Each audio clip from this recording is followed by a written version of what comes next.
So let's see this question. Select incorrect statement about alkaline earth metals. Alkaline earth metals को लेके कौन सी incorrect statement है ये हमें बतानी है.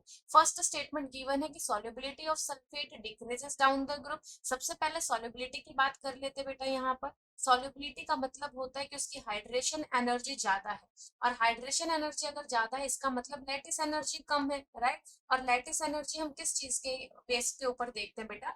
Are plus and R minus, यानी कि कटायन एंड अनायन का साइज. अगर कटायन और अनायन का साइज सिमिलर है, कटायन और अनायन का साइज सिमिलर है, इसका मतलब आपकी लैटिस एनर्जी ज्यादा और हाइड्रेशन एनर्जी कम, यानी कि सॉल्युबिलिटी क्या होगी?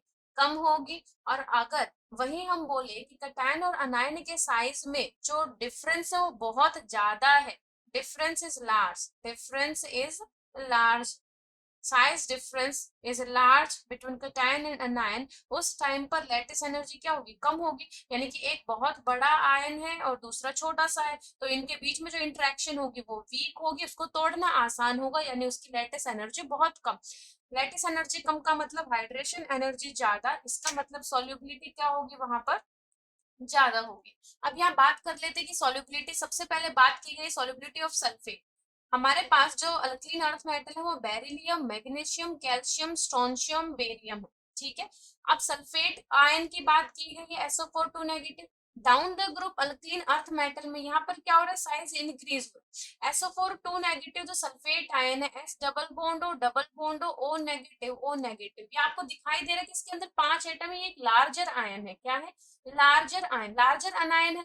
तो अगर लार्जर अनायन है तो ये लार्जर कटायन के साथ अच्छी बॉन्डिंग बना पाएगा, इनका साइज सिमिलर होगा, और जब साइज सिमिलर होता है तो क्या होता है? सॉल्युबिलिटी कम. यानी मैं बोल सकती हूँ कि डाउन द ग्रुप सॉल्युबिलिटी क्या हो रही है? डिक्रीज हो रही है, जो कि बिल्कुल सही बात है. दूसरी स्टेटमेंट है कि solubility of hydroxide decreases down the group. बेटा जी यहाँ पर सॉल्युबिलिटी ऑफ हाइड्रोक्साइड, हाइड्रोक्साइड के अंदर देखो कटायन सेम है बट अनायन इस बार चेंज हो गया, OH माइनस. OH माइनस जो अनायन है ये तो स्मॉल साइज का है, राइट. इसकी तरह इतना बड़ा साइज थोड़ी है, स्मॉल साइज का है.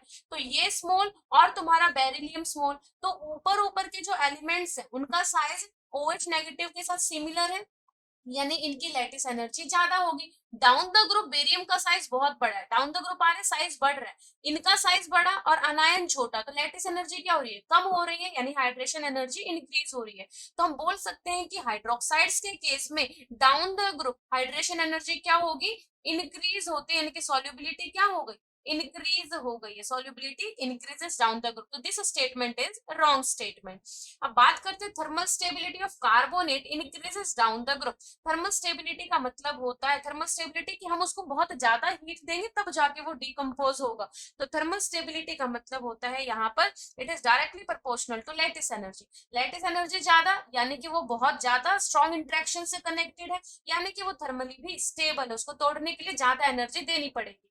तो अगर मैं बात करती हूँ कार्बोनेट की, CO3 2 negative, O negative, O negative, तो ये जो अनायन है हमारा larger in size, larger in size. Down the group आ रहे हैं, यहाँ पर कटायन का साइज बढ़ रहा है, तो ये जो साइजेस हैं दोनों सिमिलर है, यानी कि लैटिस एनर्जी क्या होगी यहाँ पर? ज्यादा होगी. सो मैं बोल सकती हूँ कि डाउन द ग्रुप जब हम आ रहे हैं तो लैटिस एनर्जी इंक्रीज हो रही है, यानी कि थर्मल स्टेबिलिटी इंक्रीज हो रही है, जो कि बिल्कुल सही है. अब बात कर लेते हैं हम basic nature increases down the group, जो कि बिल्कुल सही बात है. जैसे जैसे हम डाउन द ग्रुप आते हैं साइज जो होता है मेटल का, यहाँ पर ये जो हमारे अल्कलीन अर्थ मेटल है, ये मेटल कटायंस का साइज इंक्रीज हो रहा है, और जो इंटरन्यूक्लियर डिस्टेंस है between metal cation and the oxygen of the hydroxide group, तो वहां पर क्या हो रहा है? इंक्रीज हो रहा है, जिसकी वजह से OH नेगेटिव का निकलना बिल्कुल आसान है. तो बेसिक नेचर भी क्या होता है? इंक्रीज होता है डाउन द ग्रुप. तो यहाँ पर चारों स्टेटमेंट में से केवल बी स्टेटमेंट जो है वो गलत स्टेटमेंट है. I hope this is clear. Best of luck.